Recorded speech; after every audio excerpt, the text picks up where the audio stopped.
வணக்கம். மகிழன் செய்திகள். இன்றைய முக்கிய செய்திகள்.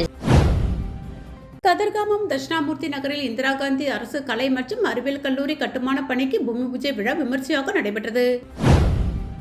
புதுச்சேரி மாநிலம் கதிர்காமம் தொகுதி தட்சிணாமூர்த்தி நகரில் இந்திரா காந்தி அரசு கலை மற்றும் அறிவியல் கல்லூரி கட்டுவதற்காக ரூபாய் 46.95 கோடி மதிப்பில் அரசு அனுமதி வழங்கப்பட்டுள்ளது. அதில் முதற்கட்டமாக கல்லூரி நிர்வாக கட்டிட தொகுதி மற்றும் வளாக மேம்பாட்டு பணிகளுக்காக ரூபாய் 13.72 கோடி மதிப்பில் பணியாணை வழங்கப்பட்டுள்ளது. இந்த பணிகளை தொடங்கும் வகையில் நடைபெற்ற பூமி பூஜை நிகழ்ச்சியில் புதுச்சேரி மாநில முதலமைச்சர் ரங்கசாமி தலைமையில் நடைபெற்றது. இதில் பொதுப்பணித்துறை அமைச்சர் லட்சுமி நாராயணன் மற்றும் கதிர்காமம் தொகுதி சட்டமன்ற உறுப்பினர் KSP ரமேஷ் ஆகியோர் முன்னிலையில் பூமி பூஜை நடைபெற்றது. நிகழ்ச்சியில் புதுச்சேரி அரசின் உயர் கல்வி மற்றும் தொழில்நுட்பத்துறை இயக்குநர் முனைவர் சிவக்குமார், பொதுப்பணித்துறை தலைமை பொறியாளர் வீரசெல்வம், கண்காணிப்பு பொறியாளர் சுந்தரமூர்த்தி, இந்திரா காந்தி அரசு கலை மற்றும் அறிவியல் கல்லூரி முதல்வர் முனைவர் கிஷோர் ஜான், சிறப்பு கட்டிடம் கோட்டம் 2 செயற்பொறியாளர் பக்தவச்சலம், உதவி பொறியாளர் வேல்முருகன், இளநிலை பொறியாளர் திவாகர், நீலகண்டன் உள்ளிட்ட அதிகாரிகள், பேராசிரியர்கள், கல்லூரி மாணவர்கள், ஊர் பிரமுகர்கள் மற்றும் பொதுமக்கள் பலர் கலந்து கொண்டனர். திருக்காஞ்சி பகுதியில் அமைந்துள்ள ஸ்ரீ கங்கை வராக நதீஸ்வரர் தேவஸ்தானத்தில் சனிப்பயிற்சி விழா. பக்தர்கள் நெரிசலின்றி தரிசனம் செய்ய சிறப்பு ஏற்பாடு. புதுச்சேரி மாநிலம் வில்லியனூர், கொம்பியூர், திருக்காஞ்சி, காசியிலும் வீசமுள்ள அருள்மிகு ஸ்ரீ காமாட்சி, ஸ்ரீ மீனாட்சி உடனுடைய ஸ்ரீ கங்கை வராக நதீஸ்வரர் தேவஸ்தானத்தில் நாளை சனி பகவான் பயிற்சி நடைபெற உள்ளது. இதுகுறித்து ஆலய தலைமை அர்ச்சகர் சரவணன் சிவாச்சாரியார் கூறுகையில், புகழ்பெற்ற ஸ்ரீ கங்கை வராக நதீஸ்வரர் தேவஸ்தானத்தில் தனி சன்னதியில் ஸ்ரீ சனீஸ்வர பகவான் அருள் பாலித்து வருகிறார். இங்கு 2.5 ஆண்டுகளுக்கு ஒருமுறை வாக்கிய பஞ்சாங்க முறைப்படி சனிப்பயிற்சி விழா வெகு விமர்சையாக நடைபெறும். இதில் பங்கேற்க சுற்று வட்டார பல்வேறு பகுதிகளிலிருந்தும் ஆயிரக்கணக்கான பக்தர்கள் கோவிலுக்கு வருகை தருவார்கள். அவ்வகையில் நாளை வெள்ளிக்கிழமை சனிப்பயிற்சி விழா நடைபெறுகிறது.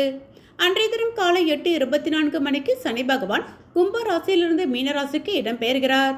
சனிப்பயிற்சி நேரத்தை கணக்கிட்டு சனீஸ்வர பகவானுக்கு சிறப்பு அபிஷேகம், அலங்காரம், அர்ச்சனை, தீபாரதனைகள் நடைபெற உள்ளன. மேலும் சனி பகவானுக்கு கருப்பு வஸ்திரம் சாற்றி எல் தீபம் ஏற்றி கருங்குமலை புஷ்பம், வன்னி இலையினால் அர்ச்சனை செய்து கொள்ளவும். பிரதி சனிக்கிழமை தோறும் எள்ளு தீபம் ஏற்றி வழிபாடு செய்தால் நலன் தரும் என்றும் தெரிவித்தார். மேலும் இதில் நலம் பெறும் ராசிகளாக ரிஷபம், கடகம், துலாம், மகரம் ஆகிய ராசிகளும், பரிகாரம் செய்து நற்பலன் பெறும் ராசிகளாக மேஷம், மிதுனம், சிம்மம், கன்னி, விருச்சிகம், தனுசு, கும்பம், மீனம் ஆகிய ராசிக்காரர்களும் உள்ளனர். எனவே பொதுமக்கள் அனைவரும் சனிப்பயிற்சி பூஜையில் கலந்து கொண்டு சனி பகவான் திருவருளை பெற்று பயனுறுமாறு ஆலய தலைமை அர்ச்சகர் சரவணன் சிவாச்சாரியார் கேட்டுக்கொண்டுள்ளார். மேலும் நிகழ்ச்சிக்கான ஏற்பாட்டினை ஆலய நிர்வாக அதிகாரி மற்றும் உபயதாரர்கள், திருக்காஞ்சி கிராமவாசிகள் வெகு சிறப்பான முறையில் செய்து வருகின்றனர். சர்தார் வல்லபாய் பட்டேல் அரசு தொடக்கப்பள்ளி சேதராப்பட்டில் அடிப்படை கல்வி அறிவு மற்றும் எண்ணியல் விழா மற்றும் கற்றல் கற்பித்தல் பொருள்களின் கண்காட்சி மற்றும் முன்மழலையர் தின விழா நடைபெற்றது. பள்ளியின் தலைமை ஆசிரியர் ஹேமாமாலினி வரவேற்புரை மற்றும் நோக்குமுறை வழங்கினார். மாநில திட்ட இயக்குநர் எழில் கல்பனா சம்ரக்ஷா அவர்கள் சிறப்பு விருந்தினராக கலந்து கொண்டு சிறப்புரை வழங்கினார்.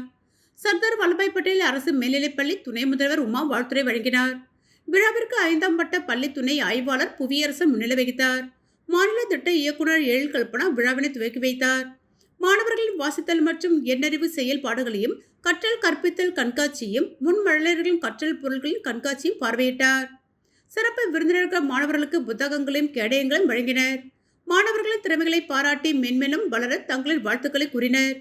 பள்ளி மேலாண்மை குழு உறுப்பினர்களும் பெற்றோர்களும் கலந்து கொண்டு விழாவை சிறப்பித்தனர். ஆசிரியர் கௌசல்யா விழாவை தொகுத்து வழங்கினார். விழாவிற்கான ஏற்பாடுகளை பள்ளியின் அனைத்து ஆசிரியர்களும் ஊழியர்களும் செய்திருந்தனர்.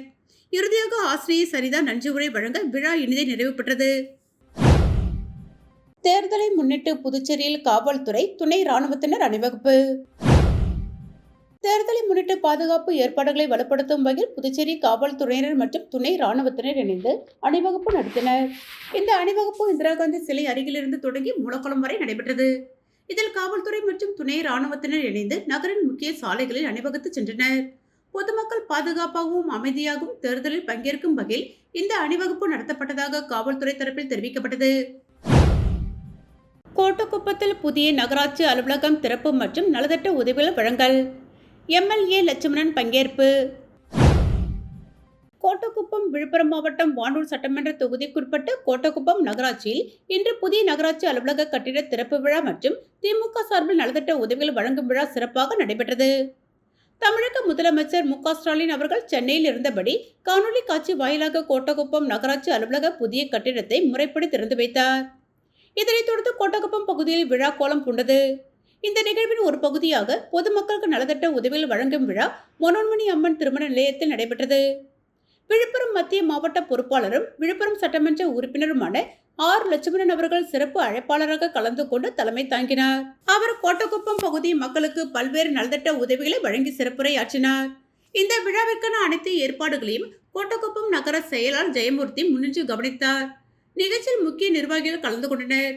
சரவணன் 25வது வார்டு திமுக கவுன்சிலர் பக்ருதீன், கோட்டகுப்பம் நகர துணை செயலாளர் மற்றும் நகர நிர்வாகிகள், நகராட்சி உறுப்பினர்கள், கழக தொண்டர்கள் மற்றும் பொதுமக்கள் திரளாக கலந்து கொண்டனர்.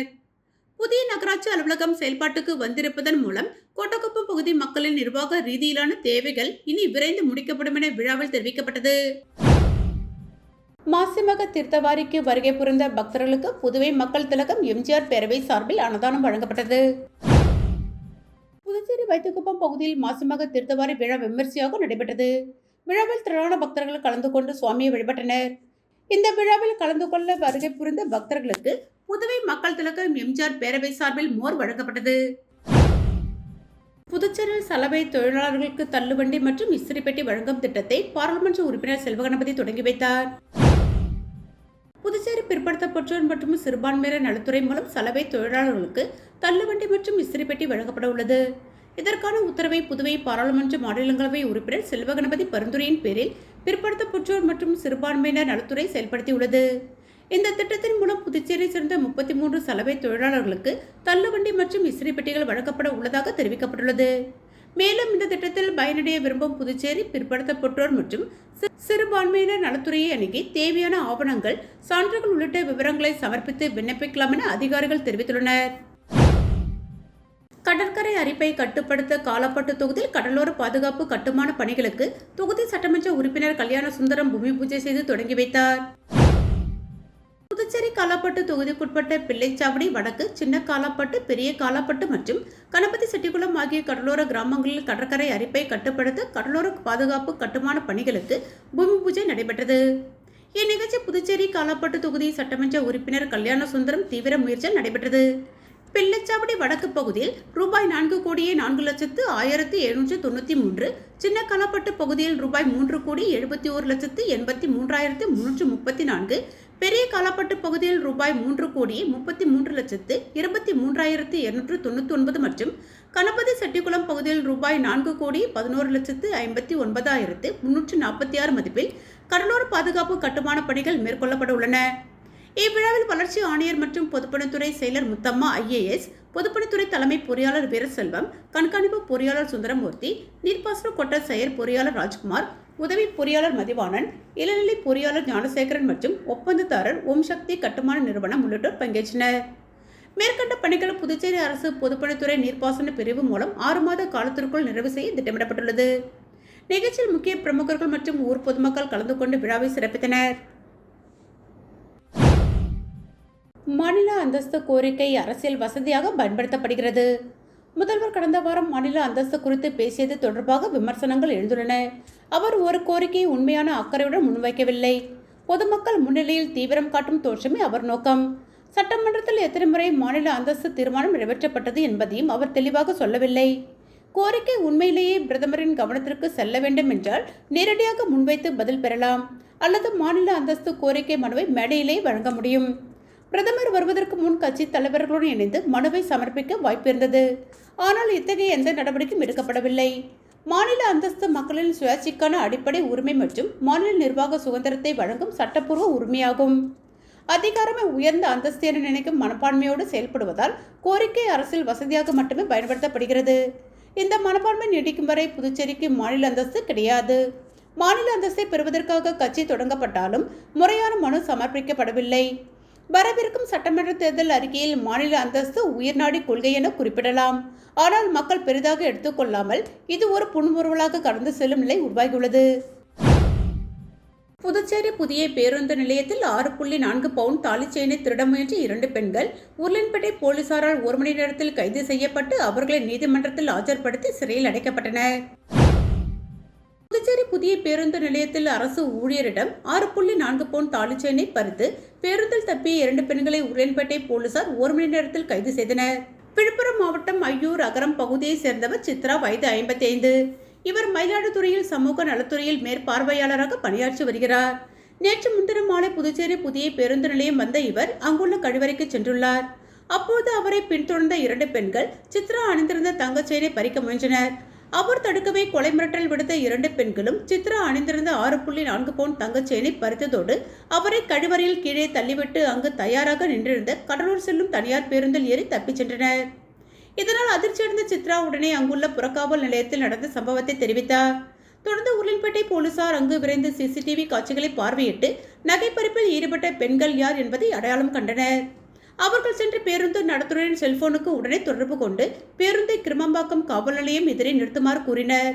மேலும் இது பற்றி கிருமம்பாக்கம் போலீசாருக்கும் தகவல் தெரிவிக்கவே அவர்களும் தயாராக சோதனையில் ஈடுபட்டு தனியார் பேருந்தை நிறுத்தினர். இதனிடையே அங்கு விரைந்த உருளையன்பேட்டை இன்ஸ்பெக்டர் கார்த்திகேயன் தலைமையிலான போலீசார் பேருந்தில் இருந்த 2 பெண்களையும் பிடித்து உருளையன்பேட்டை காவல் நிலையம் அழைத்து வந்து அதிரடியாக விசாரித்தனர். விசாரணையில் அவர்கள் கடலூர் மாவட்டத்தை சேர்ந்த நித்யா, வயது 21 மற்றும் தூத்துக்குடி மாவட்டம் திருச்செந்தூரை சேர்ந்த அபி என்கிற அபிநயா 21 என்பதும் சென்னையில் தற்போது செல்போன் கடையில் ஒன்றாக பணிபுரியும் இவரும் கடலூரில் நடைபெற்ற மாசிமகத்தை காண கடலூர் வந்ததும் தெரியவந்தது. பின்னர் செலவுக்கு கையில் பணம் திருட்டு சம்பவத்தில் ஈடுபட முடிவு செய்த இருவரும் அங்கு திருட்டு சம்பவத்தில் ஈடுபட முயன்றதும் அது தோல்வியடையவே இருவரும் அங்கிருந்து கிளம்பி புதுச்சேரி பேருந்து நிலையம் வந்தனர். பின்னர் பேருந்து நிலையத்தை சுற்றி பார்த்த பிறகு இருவரும் பெண்கள் கழிவறைக்கு சென்றபோது அங்கு வந்த சித்ரா என்பவரிடம் நகைப்பறிப்பில் ஈடுபட்டு சிக்கியது தெரியவந்தது. இதுகுறித்து சித்ராவிடம் புகார் பெற்ற உருளையன்பேட்டை காவல் நிலைய போலீசார் நித்யா மற்றும் அபி என்கிற அபிநயா ஆகியோர் மீது திருட்டு பிரிவில் வழக்கு பதிந்து உடனே இருவரையும் கைது செய்தனர். பின்னர் அவர் பறித்து சென்ற ரூபாய் 9.50 லட்சம் மதிப்பிலான நகையை பறிமுதல் செய்தனர். தொடர்ந்து 2 பேரையும் நேற்று புதுச்சேரி நீதிமன்றத்தில் ஆஜர்படுத்திய போலீசார் அவர்களை காலப்பட்டு சிறையில் அடைத்தனர். 1 மணி நேரத்தில் சிறப்பாக செயல்பட்டு குற்றவாளிகளை பிடித்த உருளையன்பேட்டை போலீசாரை சட்டம் மற்றும் ஒழுங்கு சீனியர் எஸ்பி கலைவாணன் பாராட்டினார். மதகடிப்பட்டு அருகே அரசு கல்லூரி மாணவர்கள் சாலை மறியலில் ஈடுபட்டதால் 1 மணி நேரம் போக்குவரத்து பாதிக்கப்பட்டது. மதகடிப்பட்டு அடுத்த களித்திருத்தால் குப்பத்தில் காமராஜர் அரசு கலை கல்லூரியில் கடந்த 2 ஆண்டுகளாக விளையாட்டுப் போட்டிகள் நடத்தப்படவில்லை. கல்லூரி மாணவ மாணவியர் 50க்கும் மேற்பட்டோர் மாநில மற்றும் தேசிய அளவிலான விளையாட்டுப் போட்டிகளில் பங்கேற்று பரிசு பெற்றுள்ளனர். ஆனால் கல்லூரி முதல்வர் மற்றும் பேராசிரியர்கள் மாணவர்களை மாநில மற்றும் தேசிய அளவிலான போட்டிகளில் பங்கேற்க அனுமதிப்பதில்லை. இந்நிலையில் நேற்று கல்லூரிக்கு வந்த மாணவ மாணவிகள் காலை 10 மணிக்கு வகுப்புகளை புறக்கணித்து கல்லூரி நுழைவாயில் எதிரே கோரிக்கையில் நிறைவேற்ற வலியுறுத்தி மதகடிப்பட்டு திருக்குனூர் சாலையில் மறியல் போராட்டத்தில் ஈடுபட்டனர். தகவலறிந்த திருபுவனை போலீசார் சம்பவ இடத்திற்கு விரைந்து மாணவர்களிடம் பேச்சுவார்த்தை நடத்தினர். பின்பு மாணவர்களிடம் உங்களின் கோரிக்கைகள் குறித்து உயர்கல்வித்துறை அதிகாரிகளிடம் எடுத்து கூறி உரிய நடவடிக்கை எடுக்கப்படும் என போலீசார் உறுதியளித்தனர். இதனையேற்று மாணவர்கள் மறியலை கைவிட்டு வகுப்பறைக்கு சென்றனர்.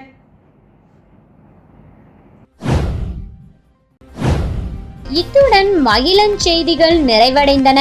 நன்றி.